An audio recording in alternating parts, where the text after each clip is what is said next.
You're listening to Season 2 of the Mies podcast. I'm your host, Josh Sharkey, the founder and CEO of Mies, a culinary operating system for food professionals. On the show, we're going to talk to high performers in the food business, everything from chefs to CEOs, technologists, writers, investors, and more, about how they innovate and operate and how they consistently execute at a high level, day after day. And I would really love it if you could drop us a 5-star review anywhere that you listen to your podcast. That could be Apple, that could be Spotify, could be Google. I'm not picky. Anywhere works, but I really appreciate the support. And as always, I hope you enjoy the show. With every stroke of the pencil, I'm giving you folks a glimpse into my experiences. My guest today needs no introduction, but I'm going to do it anyways. He is the former co-owner of the #1 restaurant in the world, 11 Madison Park. He recently produced, with some other folks, a show called The Bear. Have you ever seen that? He has a really incredible newsletter called Pre-Meal that's based on prior pre-meals every day that they did at 11 Madison Park. Really cool newsletter. You should check it out. He is the author of Unreasonable Hospitality, an incredible book that I actually read twice now. He's the founder of Thank You, this really incredible consulting firm that sort of dives into, of course, unreasonable hospitality and how to deploy that into organizations. He's the founder of the Welcome Conference. The list goes on. It is Mr. Will Guidara. Will and I go back more than 2 decades ago, I think. Over 2 decades ago. We worked together at a restaurant called Tabla under Chef Floyd Cardoz. He was in the front of the house, I was in the back of the house. And this was a Danny Meyer restaurant.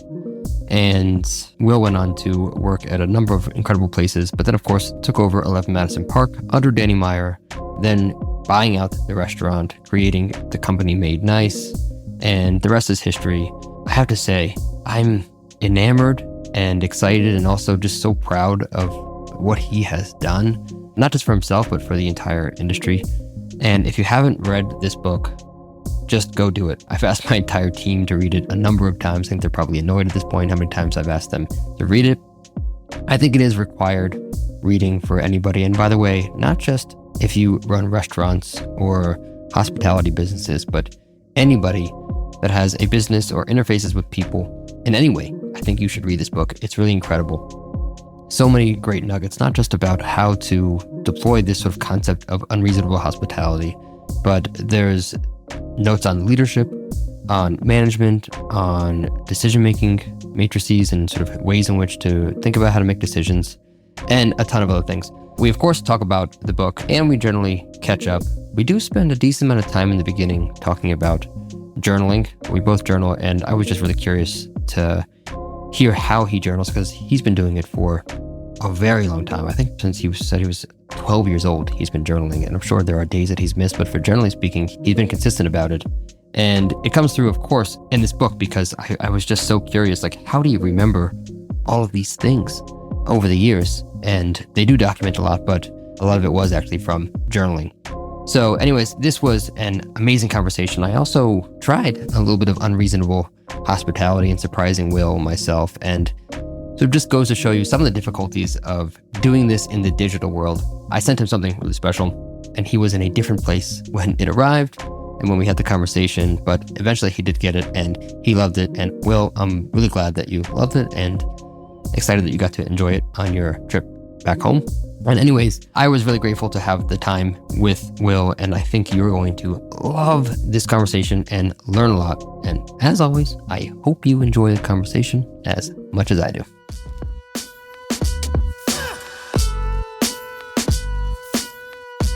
So good to have you on, man. And so, I'll be honest with you, I'm both grateful and excited. And I took too long to read this book because I knew that you were going to come on at some point. We've been talking for a couple of years now to make this happen, and you're super busy. And I had the audiobook and the Kindle and the hardcover, and I was like, you know what? I want to make sure it's fresh, and I'm going to read it more closely to when we're going to actually record.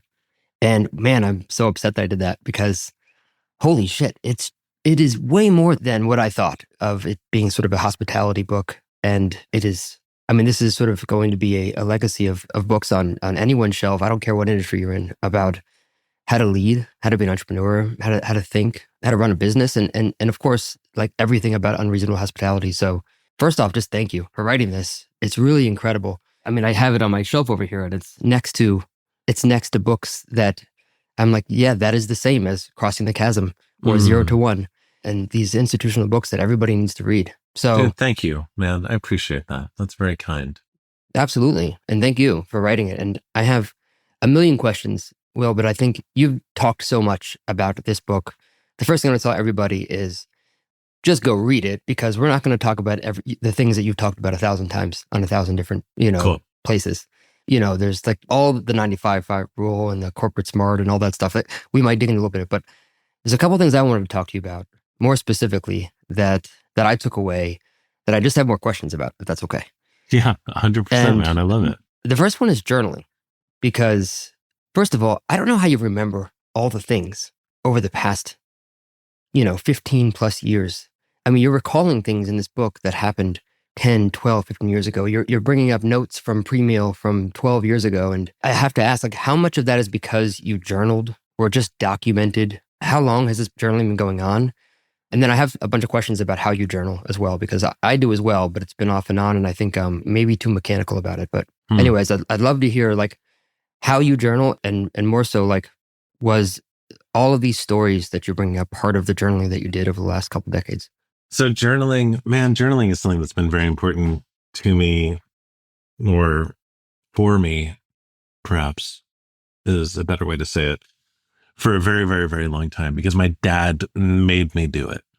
And like many things that my dad made me do, and probably a lot of people's parents made them do, you hate doing it when they make you do it. And then over time, when it develops into a practice, you're grateful that they did. He made me do it, specifically around this idea that perspective has an expiration date, and that like too many great things happen in your life. And if you don't pause to write them down, I don't believe that anyone has as good a memory as they think they do. And what a shame it is to just forget about so many of the fun things that happen to you in your life. And if you write them down, you don't forget about them. Okay, that's one small reason to do it. But the bigger one, perspective has an expiration date. If you want to be like an empathetic, good leader, more fully realized as a human being, the better you are at tapping into the perspectives you've had along your journey, the better you become at, leading or caring for or engaging with people who are there at that stage in their journey. My kids are young now, but I have journals from when I found them the other day. I have a lot of these, like all over the place. It was like a marble composition notebook from when I was like in 8th grade, writing about being broken up with the first time. My girlfriend at the time, like girlfriend, what does that mean when you're that age? But like, we had been dating for 3 weeks and I was hopelessly in love with her. And then she left me for a guy named Ken. And like, I was just shattered.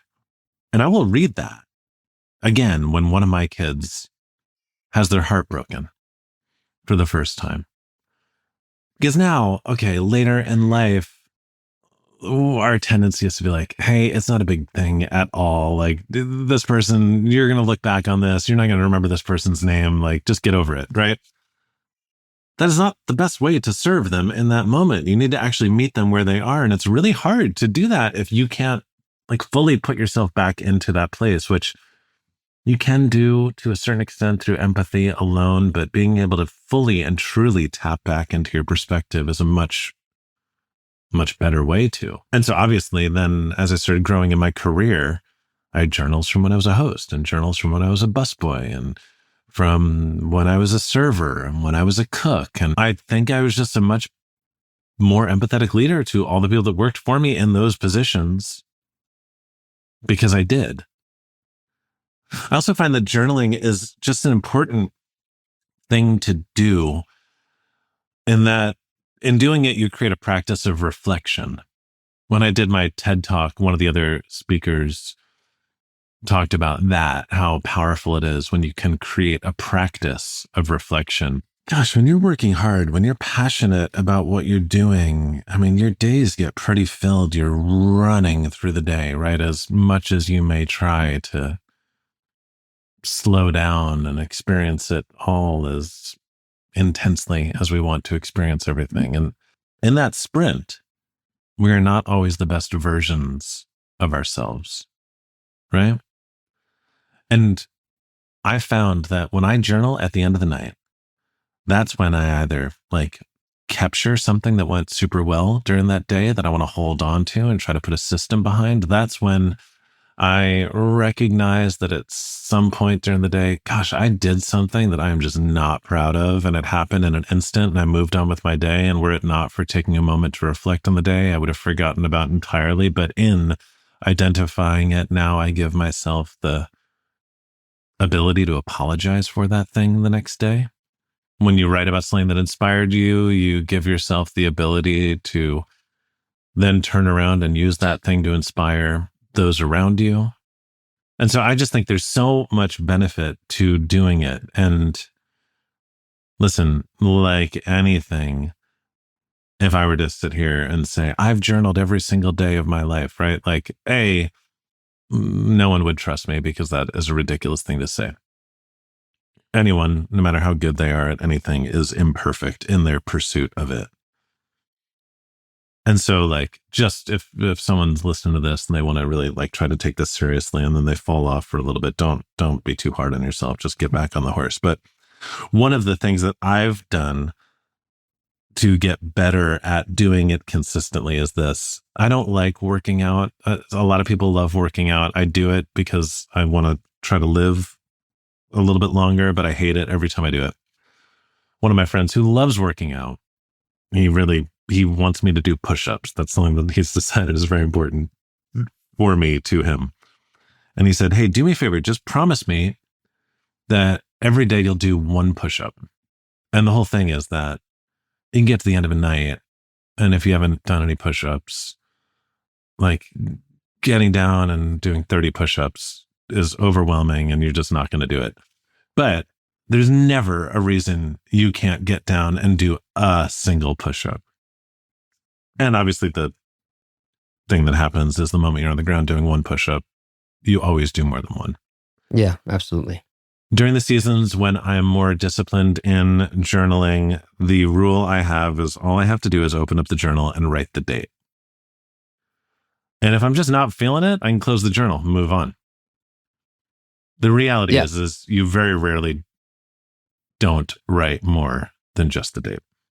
Yeah, absolutely. I heard you. I think this is in the book. If not, I definitely heard you talking about it. It's funny because my wife and I were talking about this morning. And I mean, I couldn't agree with you more. Journaling makes you sleep better at night when you're getting something off your chest.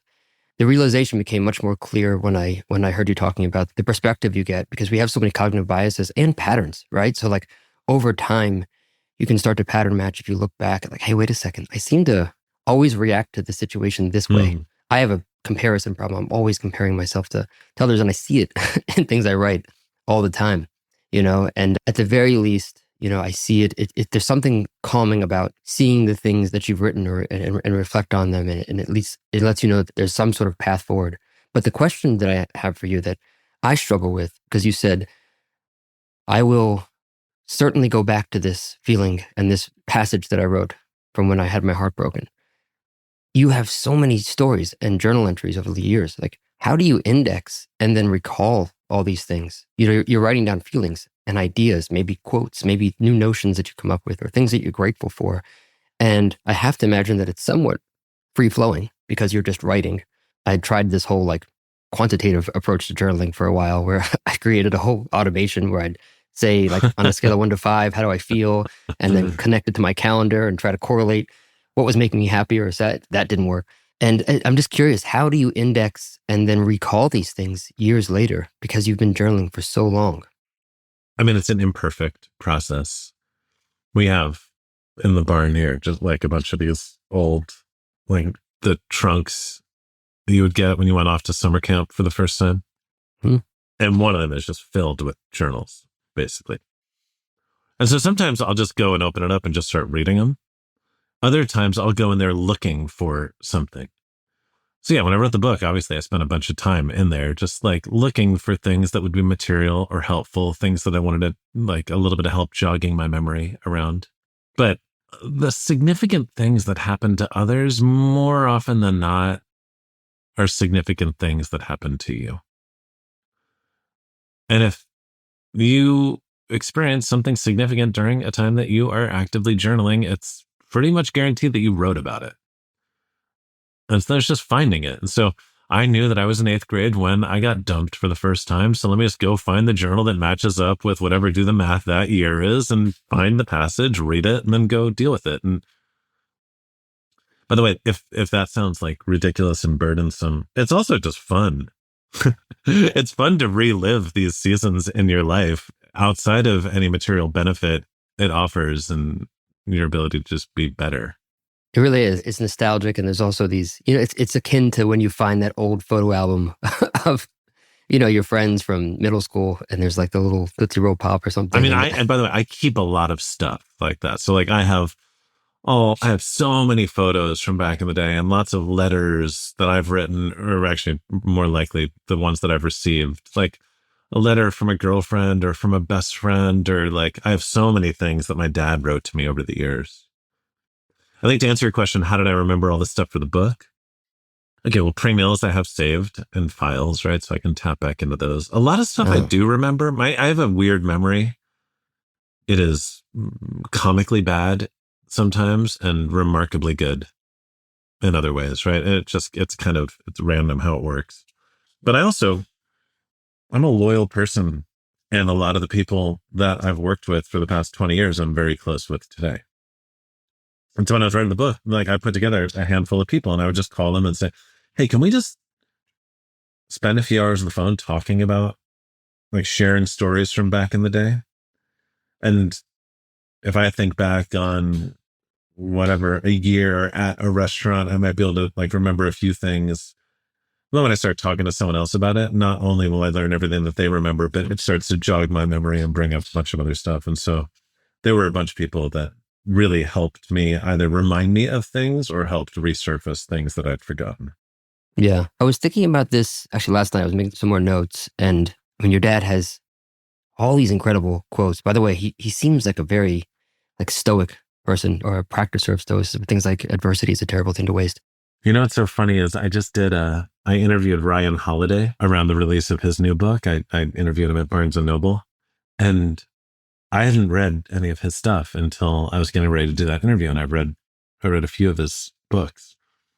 I immediately sent them all to my dad for Father's Day. He got every Ryan Holiday book delivered to his house. Yeah, I wrote it down in my notes. I actually have obviously everyone will, has already read this book, or will that's listening. You can't control things that life throws at you, but this adversity is this terrible thing to waste, which I totally believe. And I have a picture right behind me that says, we suffer more in imagination than reality, which is a Seneca quote. I'm a big believer in, you have to embrace these things that are suffering. And every time you hear one of these quotes from your dad, I'm like, does he practice stoicism? Like, He is not a stoic. He is not, although he's really loving the one he started reading, because he was up here for the last week with us. And he was reading the newest Ryan Holiday book, which is, gosh, I can't remember the name, but it's all about the one about the virtue of integrity, effectively. And he was like, man, everything this guy's saying, I'm totally on board with. The other thing about your dad that I thought was just incredible, and my father passed away when I was 16. So I'm acutely aware of the impact that parents can have on their children. And, there's a story in your book about, well, the premise of success comes in cans, not cans. Yeah. But what your dad did was write these little notes all over the house. Yeah. Right. We're both parents, right? We're tired all the time. We have a lot of work. It takes a lot of energy and thought to, on top of everything else going on, and just to be a generally good parent, to decide to go that extra step and put these little notes all around the house. That's a success comes in cans, not cans. And I guess, my question for you is, you talk a lot about, and you're helping a lot of people when it comes to leadership and entrepreneurship and obviously hospitality and business. But how has all of this affected how you parent? And vice versa, how has parenting changed your perspective on all the things that you now do? Well, I think how I was parented completely informed the way in which I started to lead. It's funny, we would do these leadership classes for all of our managers. when I say classes, it was like, if you joined the company and you became a manager within the first 3 months of being a manager, you had to spend, I think it was like 6 hours with me in a leadership seminar. I guess that's the better word to use. And we would do them, I think, 4 times a year or twice, 3 times, some number of times a year that made sense for how we are onboarding managers. And, we're a fine dining company, which that meeting included sous chefs. And a lot of sous chefs looked at that thing as a waste of their time when they got there. And I would always say, like, hey, you're going to learn so much in your time with us as a company, but the greatest skill you can learn here is leadership, because we're going to teach you the relationship between salt and acid, or how to cook a piece of fish, whatever things we teach you. If you go on and work for a different chef, those things are going to be different, similar in the dining room. Learning how to lead is the one thing that's like really consistent and evergreen. Once you're good at it, that's a skill you'll have with you for the rest of your life. I believe that to be true. And yet, so many people, it's not dissimilar to what I talk about in Unreasonable Hospitality about just pursuing people in business generally, but reserve their greatest creativity, energy, effort for the things that they create, not investing enough of it in how they lead the people that help them create that thing. And so, like, you look at a chef or a restaurateur, I mean, the amount of time and energy we would invest to creating the perfect custom service piece with wood from this farm to match with this picnic basket to blah, blah, blah, blah, blah, blah, blah. And yet printing out a bunch of little pieces of paper and hiding them around seems like it takes so long. I'm mixing metaphors between parenting and leadership, but hopefully the point is clear. It's true. And as chefs, we don't get taught leadership coming up in the kitchen. It's not a thing that we do. And it's not even part of the zeitgeist, or we're not, swapping books about high output management from Andy Grove and things like that, where, we're looking at cookbooks. That's what we do.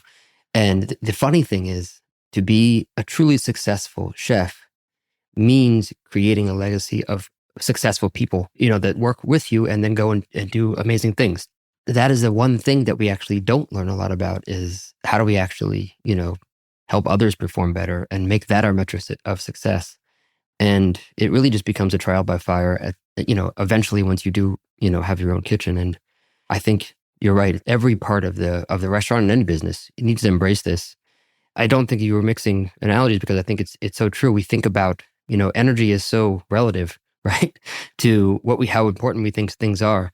And, spending that time to put those notes around the house, to your dad it wasn't even a question. This is what my job is. And it doesn't take that long. It's just a matter of deciding what's important to you. And once you decide that something's important to you, you always make the time to do it.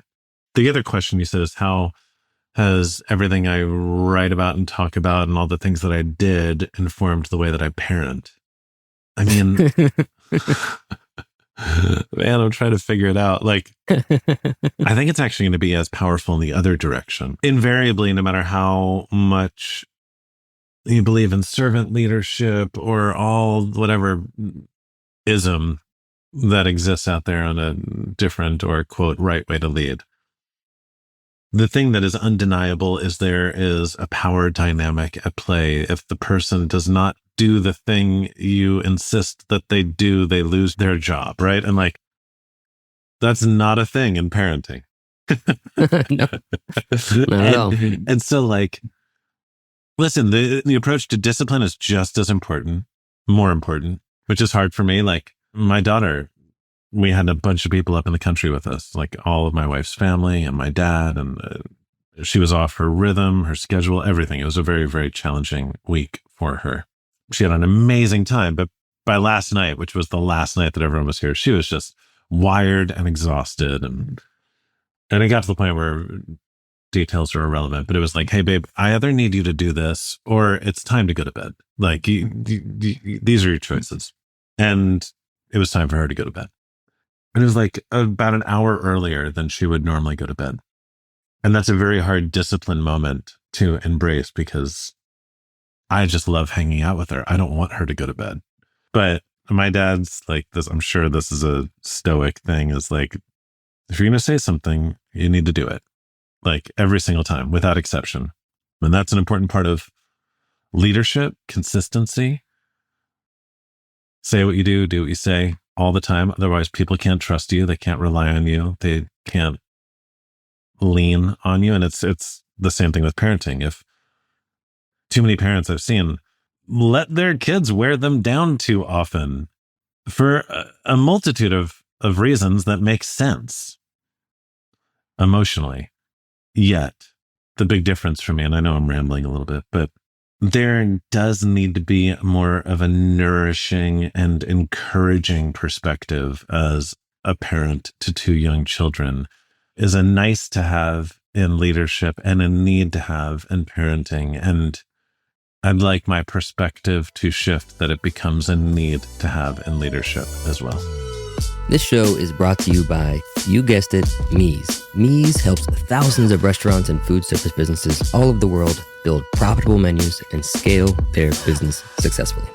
If you're looking to organize your recipe IP and train your team to put out a consistent product every day in less time than ever before, then Mies is just for you. And you can transform all those old Google Docs and Word docs and PDFs and spreadsheets and Google Sheets into dynamic, actionable recipes in Mies in lightning speed. Plus, stop all that manual work of processing invoices, because Mies will digitize all your purchases automatically. And there's a built-in database of ingredient yields, prep yields, and unit of measure conversions for every ingredient, which means you're going to get laser-accurate food costs in a fraction of the time. Visit www.getmeez.com. That's GETMEEZ.com to learn more. And check out the show notes moving forward, because we're going to be adding promotions and discount codes so that all of you lovely and brilliant Mies podcast listeners get a sweet deal on Mies. Yeah, the biggest thing that hit me after a few years of parenting. How old are your kids? 3 and 5. And I struggle with this, even though it is somewhat cliche. And if you've ever worked for Danny Meyer, it is almost table stakes. But to do it in practice is so much harder. Kids do a lot of things that piss you off, that are just wrong, or they scream, they have temper tantrums, they break things. And at the end of the day, you, for some reason, at least the majority of people, you look at that and you say, okay, I wonder what's wrong. I wonder what they're feeling right now. I wonder why they're doing that. I wonder why they're screaming. I wonder why they threw the thing across the room. I wonder why they hit their sister. And you ask that question, right? You're curious and you know that there's something behind it. Mm. I mean, the best do that. The obvious analogy is someone comes in late for work, and instead of saying, why are you late? It's, hey, are you okay? What's wrong? But there's so many more times as a leader that pops up, and it is a lot more difficult. But I've found, one of the things I'm grateful for, becoming a parent, is that perspective has crystallized a lot more for me, of just looking at when things go wrong. Well, yeah. And also the reason why they're doing it is because it's their job.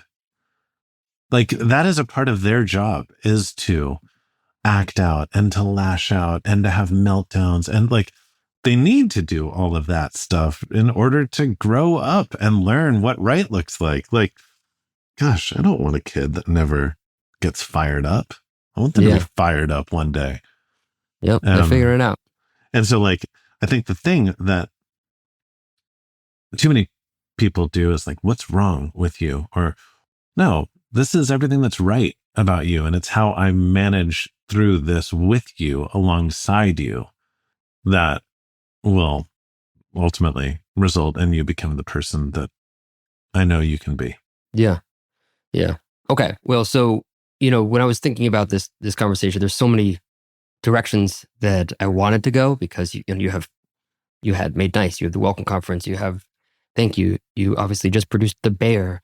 You have Pre-Meal, this incredible newsletter that you're doing. But after I finished the book, there's just too many questions I have that I want to ask about the implementation of Unreasonable Hospitality. But maybe just to start, over the last year, can you recall what's the most unreasonable thing that's happened to you through hospitality? I know it probably happens to you more than others because people go after it, but man, yeah, this is a really good one. In the book, I say more is not more thoughtful is more. I just think that is the the thing that still too many people don't get right, where it's look at how expensive this thing is that I am giving you or doing for you. And those are very rarely the things that make people feel the most seen. I spoke at this conference called ASOTU. It was the Automotive State of the Union. These two guys, they're pretty amazing, actually. They both used to be general managers of car dealerships, one in upstate New York, one in Nashville. And during COVID, they just recognized that there was a lack of, they basically created the welcome conference for car dealers. That's awesome. And then this amazing shirt, love people more than cars. So that like philosophically we're aligned. They understand that it's how to approach things. Anyway, the conference was, I don't know, 2 months ago or something. But 3 months before that, they came to New York and I was on their podcast. And at the end, I learned what they did or where they lived. And I said, I have a buddy who's very important to me. He runs a car dealership in Virginia. He might actually be moving to Nashville. If he does, I'd love to be able to put you in touch and maybe you can help him find a new home. And then we started talking about it. And this guy's one of my closest friends. And I like to work hard to make sure that I never fully grow up. And one of the ways in which I do that is he and I have a long-running tradition of icing each other. You know what icing is with Smirnoff Ice?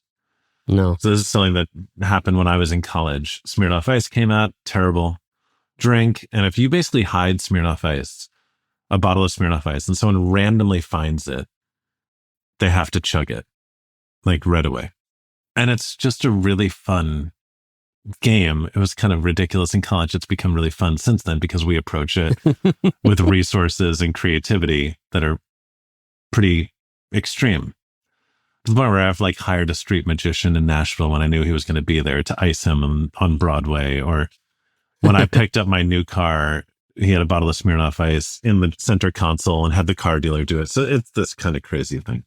Which, by the way, I believe there's a lesson there. I think we're so good at, there's billion-dollar industries around how to be a better boss, how to be a better spouse, how to be a better parent. And there's virtually nothing around how to be a better friend. And I think of all those relationships, being a better friend makes you better at all those other things in a way that is not necessarily reciprocal. Yeah. And one of the best ways to pursue friendship is to create rhythms and traditions, things that keep people close even when they are far away. Anyway, I shared this story with them. I went and did their conference 3 months later. I never even put those two guys in touch. And at the end of my talk, they came up on stage and there was audience Q&A. And it got to the last question and they said, "What's in the box?" And I turned around and in the back corner of the stage was this giant wrapped present. And I was like, what? I don't know when it had put out. Like, it wasn't there the entire time. They snuck it out. As I'm walking over to it, my buddy kicks open the box and he's holding a bottle of Smirnoff Ice. They wanted to do something unreasonable for me. Figured out who he was on LinkedIn based on the information I'd given them. Flew him in with a bottle of Smirnoff Ice and did this whole thing just so that that could be their gesture for me. In doing so, gave me the best gift of all, which was actually time with someone I love and another remarkable story to add to our list of ones we've collected over the years doing this with one another. That's one of the best ones. And I share it because I felt seen. I mean, you talked about how long it's taken us to get this on the calendar. Like I've been really, really busy the last few years. And then you add parenting and you lose time with the people you love. And in the book, I talk about how my oxygen mask used to be time alone on the couch, binge watching terrible TV and eating Chinese food. Now, that was when I was running restaurants every day. Now I spend a lot of time in front of a computer writing. Now my oxygen comes from time with friends. They gave me oxygen. Yeah, I couldn't agree more, man. I love that story, by the way. Okay, I have a very, very basic tactical question about the 95 rule, 95-5 rule that you've probably been asked before, but I just got to know. Do you actually have a GL code in the accounting for the 5%? No.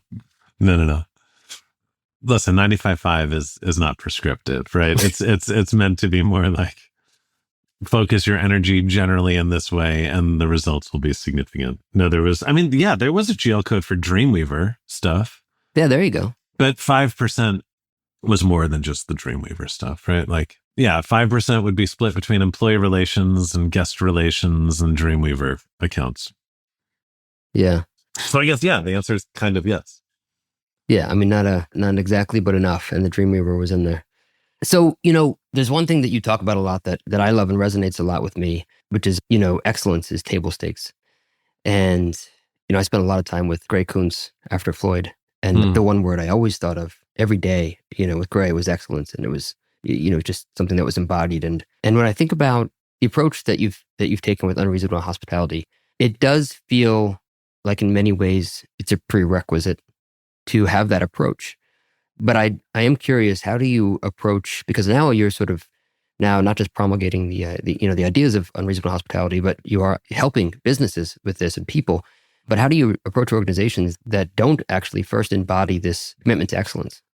Listen, I think it's pretty easy to be hospitable if you're not excellent. I think it's pretty easy to be excellent if you're not hospitable. I don't think it's possible to have unreasonable hospitality without excellence. So it's kind of a non-starter a little bit. The way I think about it is this.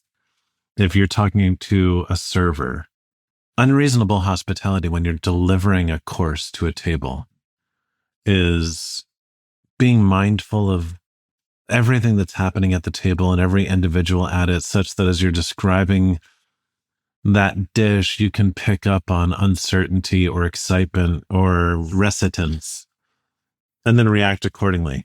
If when you're at the table, you're focused so much on trying to remember every ingredient on the plate so that you don't make a mistake when you're describing it, you have an inability to notice all of those things. Hospitality is about being present, right? And we have an inability to be present if we don't have excellence so much on lock that we don't have to think about it. And so if the question is how do I encourage unreasonable hospitality in a company that has not also prioritized excellence, I don't try because I don't believe it's possible.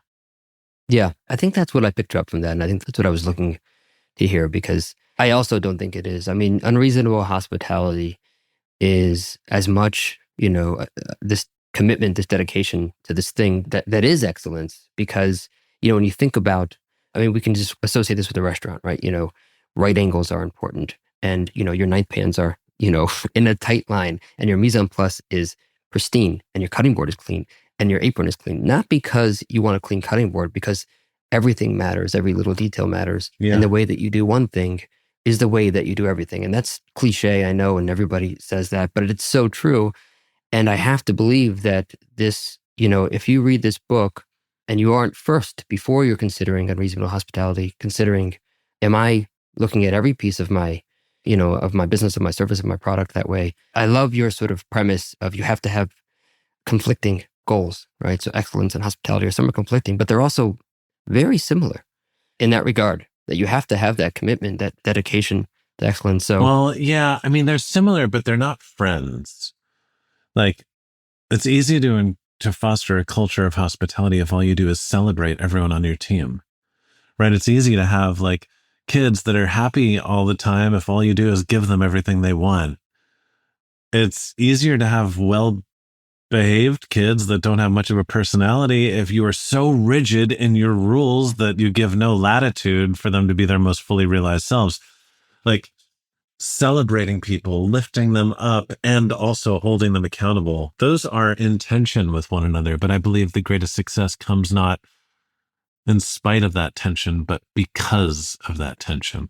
I couldn't agree more with that. And I think that's where they have conflicts, but they're almost dependent on each other, because yes, you can have a pristine service and every, fork is the exact perfect angle and but did your guests leave happy? And kind of that's all that matters, right? Because it doesn't, otherwise who cares about everything else? And so you have to have both things. And that's why so often we remember, the first time I ate a per se, I remember I was working at Boulay and we had, actually Christina was working too at the time. And we had a week off because they were putting in a new Multaney stove. And I had dinner with a friend of mine and his girlfriend and my girlfriend. And the thing I remember most about that meal was I was talking to my friend about Chateaubriand and how much I love it. And they don't really make it anymore, or it was hard to get. And 2 courses later, the Turbo comes out and a bottle of Chateau Gruyere. Yeah. And I have a similar memory about EMP when I took my team there. This was during this sort of Waldorf salad era of EMP. And what was excellent about the meal wasn't how technically perfect the food was, even though it was. It was the combination of the two, you know? And it didn't work either way. Well, it didn't work without the other one. Yeah. And listen, the one thing I'll say, to not contradict what I've said, but to unpack it a bit more. Excellence is table stakes. You need it to fully get to the level of unreasonable hospitality that I'm talking about. That said, when you're trying to like shift the culture of a team, it is much easier to get people engaged in a pursuit of hospitality than it is to get them engaged in a pursuit of excellence. But once you are engaged in one, that level of engagement spills over into the other. And so one thing I do talk about is like in times of turnaround, like just because something is table stakes, it's not like you have to eat all of your broccoli before you get to the dessert. In fact, sometimes like feeding people a little dessert at the front makes them that much more excited to eat the broccoli. Yeah. Yeah. You know, you mentioned the turnaround or changing a culture. And another thing that I pick up from the book, which is, again, so many things can be obvious until they get explained and also told through the lens of the right stories. And I think that, you know, your book does that. But I do think that there's a big difference between having your team do something that has an intrinsic reward versus an extrinsic reward. You know, like extrinsic being whatever, we get 4 stars or someone says good job, versus this thing makes us feel really great as a team. And when you opened the Nomad, you talk about jumpstarting the culture of unreasonable hospitality. And you brought some team over, obviously, to help with that, right? To sort of, you know. Sure. A lot. But what do you do when you don't have that? So let's just say you go into a company that's good, an organization that is excellent for all intents and purposes, but doesn't have that culture of unreasonable hospitality. How do you jumpstart it then? I mean, I would never try to jumpstart a culture without bringing a few of my people. Because it's just so much more difficult. Culture is like a sourdough. You need a starter. And yeah, you can be the entire starter, but that is just a ton of work, emotional, physical, mental. And sometimes you need a few more people to really build a bonfire. That said, like, no one is getting to the point where they're leading a company without having worked in an industry for long enough that they should have a few people. If you are doing that and you have no one that you've ever worked with that wants to work with you, you're probably not going to be successful off the bat. Like, we have people that we can get around us to help usher change. Now, if there's some sort of exception to that and just for whatever reason you don't, listen, what gets talked about is what gets thought about. You just need to be so unbelievably passionate about the things you believe in that passion starts to infect other people. It's going to take a lot of yourself. Yeah, definitely a lot harder. But I agree. I do have one parting question for you. Great. Because you mentioned a new goal that you have, a new big goal, and you said that you can't really talk about it yet. But if there are little clues that you could share here, I would love to hear a little taste of what's next in store for Mr. Will. I went from a season of life that was a very, very extended season, where I was fully convicted on one goal. One goal. Forget about number one in the world. I'm talking about, like, I want to open my own restaurant in New York City, and I want to make that restaurant amazing. And I wanted to do that since I was a little kid.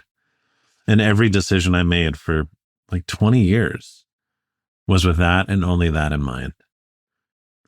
I'm giving myself the grace in this new season to approach things differently, which is to do things with great people who I can learn from, things that, yeah, will make money, but are mostly fun and inspiring, and to try a bunch of different things. And if I like the thing I'm doing, to do more of it. That's the hint.